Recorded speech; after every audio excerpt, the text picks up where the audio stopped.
and welcome to Meet the Writers. My guest today is a Lebanese-American painter and writer. As the author of 6 critically acclaimed novels, including the 2022 Faulkner award-winning The Wrong End of the Telescope, he's no stranger to exploring the world's beyond words, from civil war to conflicts and epidemics. Now he's currently the Lannan Foundation visiting chair at Georgetown University, and that's where I caught up with him.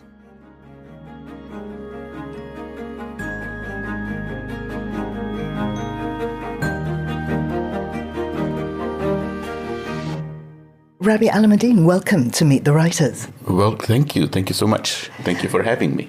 Now, you were born in Jordan, of a Lebanese family. Your family were Druze. Tell me about what Druze actually means. Oh, good question, because if I knew, I'd be probably a much better interviewee. The Druze, basically, we are an offshoot of Ismailis, who are an offshoot of the Shiites, who are an offshoot of Islam, basically, except that we shot so far that all religions considered us heretics, which is a lovely place to be when you're trying to write. But primarily, in Arabic, the Druze are called al-Muwahhidun, which means the Unitarians, basically, and they try to unify religion. The reason we're considered heretics is we included some Hindu stuff, which, like, we believe in reincarnation, or they believe that all the prophets are the prophets, all the holy books are everybody's holy books. But I think what was helpful for me growing up in a Druze household was that we didn't have clerics or priests, because the belief is that nobody can interpret the word of God except you. And if you don't get it in this lifetime, then hopefully you'll get it in the next lifetime.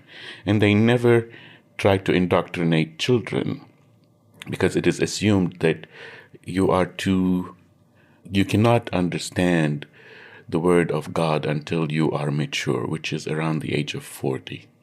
So until then, you just live a moral, decent life, and then you decide whether you want to pick up faith, as we call it. And I kind of like that, even though, I turned out to be an atheist, so there's that. Your family was Lebanese, as we said, but so why were you born in Jordan and then went on to live in Kuwait? My father and his siblings went to Kuwait to start a business, but my mother was born in Jerusalem. Her father was a physician in Jerusalem. And when the Nakba, or 1948, happened, he moved to Amman and he was working in a hospital. And so my mother went to deliver me in his hospital.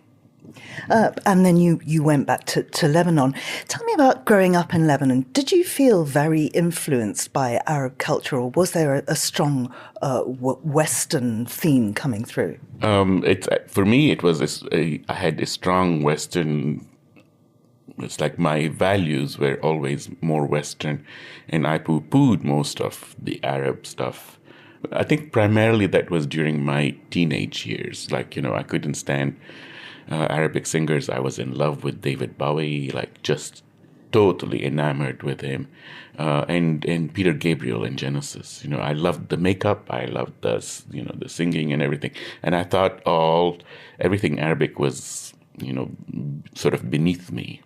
And a lot of people in Lebanon had similar feelings. It was only later that I realized how much Arabic culture influenced me.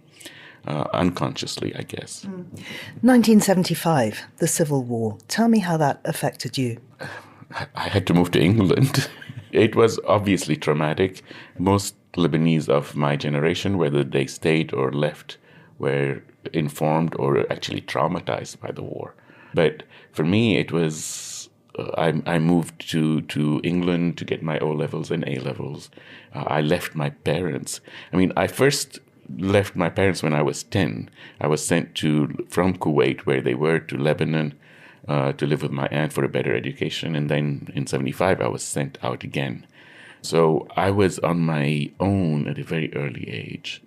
And that obviously formed me. And again, being away while my family was being, shot at and bombarded was I mean, I had my own defense mechanisms at the time, but it was like I said, it informed everything. It informed all my work. And we do see it coming up as a theme again and again. Again and again and again. And I can't see how it can't. It was funny because I think a couple of younger Lebanese writers were saying that they're so tired of art and writing that is about the war. And I think they should be. But for my generation, I don't know how we can write about anything else. It was so, everything was influenced by it. You know, we're even in Lebanon to this day, because there was never a resolution to that war. We're still living that effect. You know, the same people who were murderers and thieves and gangsters during the war are now running the government. So you were at school at Millfield in the UK. Now, that's recently had quite a lot of publicity, some very famous old boys coming out saying how it was an incredibly abusive school. Did that affect you? Yes, for sure. You know, I was going to be kicked out. So it was an abusive school in many ways, and I was rebellious, so I abused them right back. Again, academically speaking, I was doing really well. But character-wise, I was just not right for that school, and they knew it. I left early. They had a big to-do about what to do with me, And it was funny because that all the teachers who actually taught me defended me mightily, whereas all those who were in charge of the house masters and all that stupid stuff, they wanted me out. And I decided to leave, and I went, got my A-level, and then came to UCLA. And what did you study there? Engineering. I'm very good at math, and I should say I was really, really good at math. Basically, engineering is applied math. So I was really interested, and I don't know if I was good at it, because as soon as I graduated and started working as engineer, I realized that I could not care less. I was always interested in problems on paper, but, here was this mechanical engineer who never cared about, how a car worked or how any machine worked. If it's on paper and it's a problem, I can solve it. But real life was like, who cared? So I realized there was a problem when I graduated. What did you care about? I wish I knew. I cared about, I guess, life in general. I was much more interested in the grandness of life than in, a particular problem. I always loved solving problems. I still do. I score high on all aptitude tests, and all that kind of stuff. But those are just, for me, games. I went through my undergraduate years basically playing a game. But I was more interested in life. And I always remember that I had free electives, and all my friends were taking these easy classes for their free electives, and I was taking Shakespeare. I was taking philosophy classes, and it wasn't anything other than it was what I enjoyed. When did the creative side of you really emerge? Because obviously we know you as a writer, but you're also a painter. Which came first? Definitely painting. And I'm a terrible painter. But this is the thing that I find difficult, because when people say, when I don't like the word creative anyway. And now it's used as a noun, like, he's a creative. And it's like, what are you talking about? But I don't think that ever emerged. It was always there, because even long before I was a writer, I was a reader. And the truth of the matter is, I don't really separate the two for me. They're a continuation of reading. For me, led to writing. It might not be like that for everybody, but to me, my journey as a reader is what, led me to where I am today. And I've always read. I mean, starting at 3 years old, I was reading comics, and I was just looking at the pictures. But for years, that's all I did, just read. And so was that the emerging of a creative side?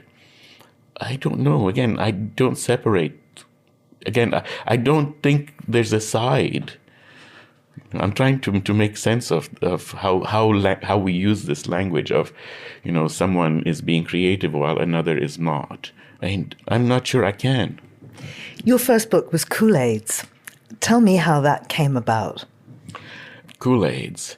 Well, I had gone through and was in the middle of the AIDS epidemic, basically.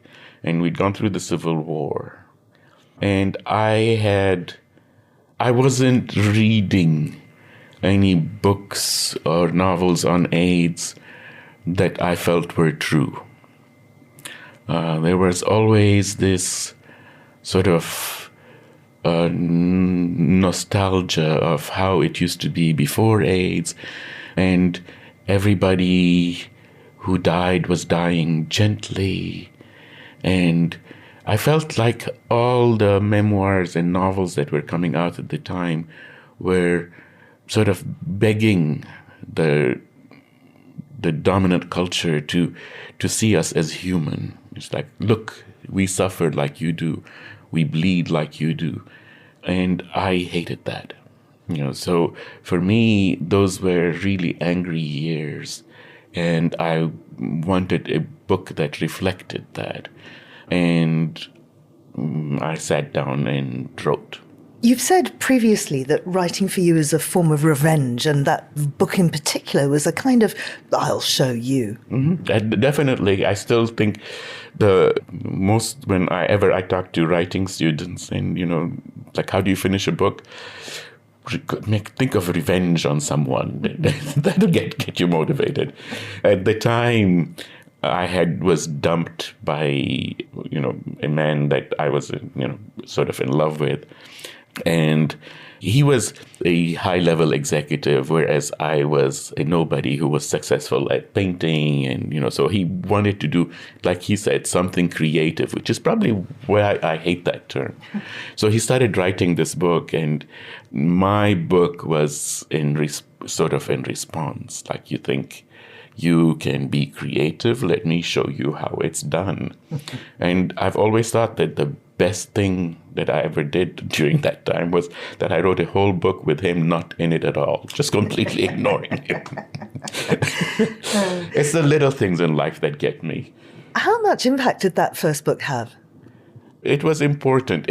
I don't know how much impact it had in the world. What is really nice about that book, that it is still taught in classes, meant a lot to a lot of people. There's a whole generation of gay Lebanese men and women who, have written about the book, talk about it. So it was important in that way. For me, it was formative because I thought that I was going to be banned from Lebanon, that there'll be a fatwa against me, I should start hiding already. And I mean, I thought for a long time of publishing it under a pseudonym, but then I did it under my name. And surprise, surprise, I found out that nobody reads and nobody really cares. So there was no fatwa against me. But was it translated into Lebanese Arabic? There was an attempt. The translator refused to put his name on it. And then the publisher just got scared at the last minute. They wanted me to change some things, and I refused to change anything. So it never came out in Arabic. Next came I the Divine, a novel in first chapters, and that was followed by the Hakawati, which means storyteller. Mm-hmm. And for that, you solicited stories from everyone you knew. Yes. For about 3 years, I think, I talked to every Lebanese who would talk to me and just solicited family stories, any kind of stories. I talked to pigeon keepers, I talked to guitar players, I talked to just regular family stories, because the book was about stories, how families are formed by stories and how people are formed by the stories we tell. An Unnecessary Woman came next, and again we see some of the same themes in that book. Mm-hmm. That book actually, in some ways, was a response to the Hakawati, which was a sort of painted on a large canvas. It was a big family with all kinds of mythical stories running behind.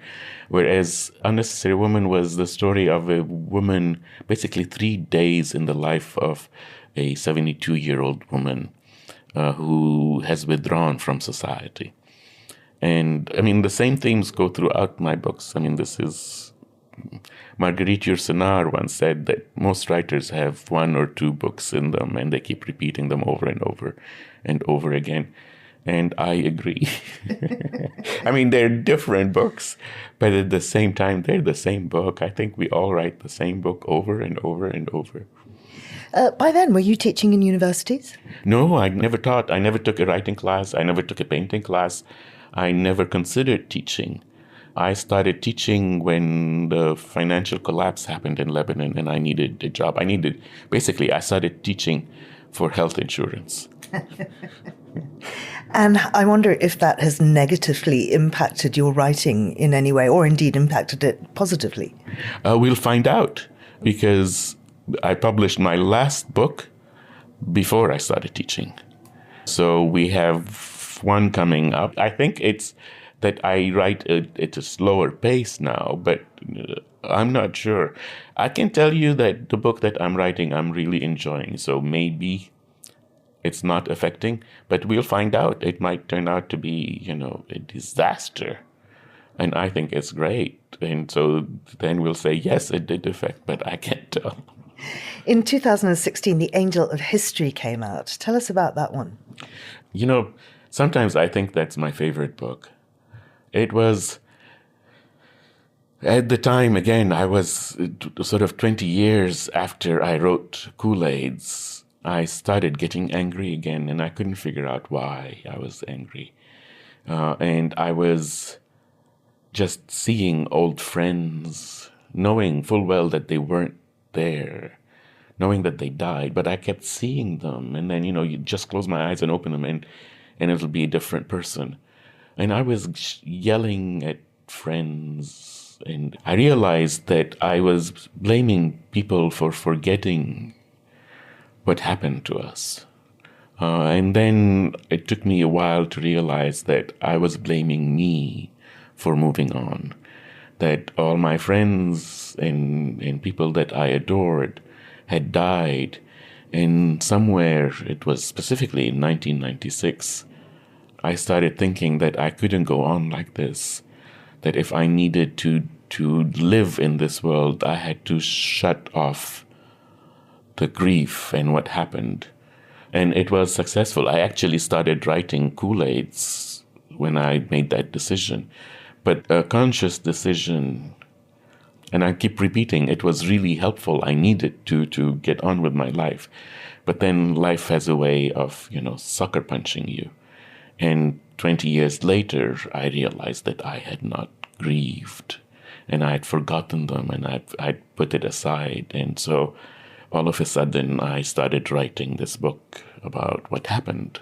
And I keep saying it, sometimes I think it's my favorite, because even talking about it, I remember those years and how horrified and how scared and helpless I felt, and how scared and helpless so many of us felt while the world was just completely apathetic. So it's an important book for me. Do you have HIV yourself? Yes. I've been HIV positive for, 40 years almost. And how do you manage that? How does that impact your day-to-day? Early on, it impacted tremendously. Nowadays, it's just, it's nothing.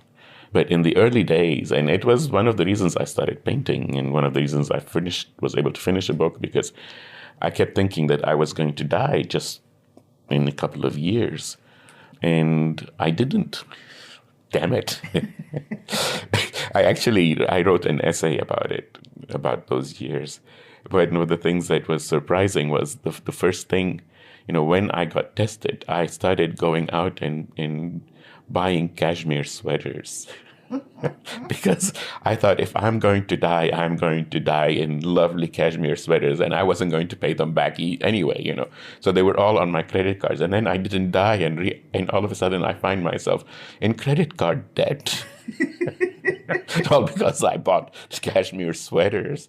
It's not fair. There's another aspect of your personality that I'm finding it very difficult to reconcile with all of this, which is that you are an avid soccer player and fan. Oh God, yes. Yes, I played all my life. And it's funny, I've always joked about this, that I played, when I was a young boy, just to please my dad, to make sure that, I'm not just the boy who plays with Barbie dolls. I can play soccer. And the funny thing is that he never watched me play. But I became an addict and an Arsenal fan and will watch every game. And if they lose, I don't like it. And if we're doing well this year, so I'm happy. The world might be going to pieces, but hey, Arsenal is winning. Let's talk about your latest book, which I just found absolutely extraordinary.